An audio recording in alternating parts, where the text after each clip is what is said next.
We're not in England. So it's December 18th, 2011. Bernard Fisher here with Maria De Franceschini, and we're on top of Roccabruna, which now is just a platform. It was the temple, as you have told us, a Doric temple.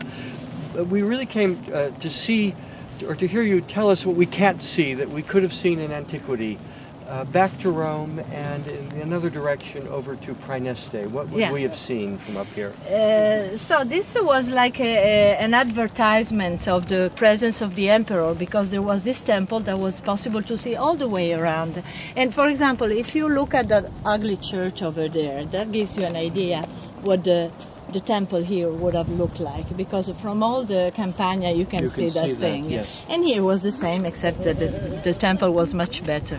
So we can see the bases of the columns outside, and this temple was octagonal inside, and the number 8 is linked to the seasons for the 2 solstices and equinoxes, so there is all a symbology involved. But anyway, from here, in good days, you can see the dome of St. Peter, which more or less is in that direction, which means that close to it there is the mausoleum of Hadrian, the Castel Sant'Angelo. Which was the highest building in the ancient city. Highest building, and probably they were exchanging signals with fire.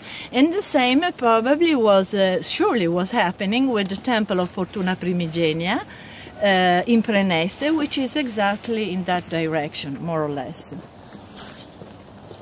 where Jens is standing.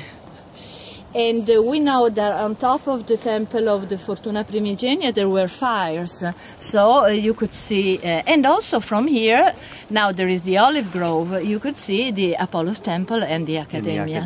So they were exchanging views, and then you can see the Winter Palace, you can see the Pecile, you have an overall view. And of course you could see Tivoli. And of course you can see, for example, you couldn't see the temple of Hercules because it's on the other side of the hill, so they didn't see each other. Great, thank you. And then from here on you have the Accademia Esplanade, which was this sacred ground and landscape for processions going to the Accademia back and forth for these ceremonies linked to the season, to Isis, and to all the cults related to the solstices. Thank you very much.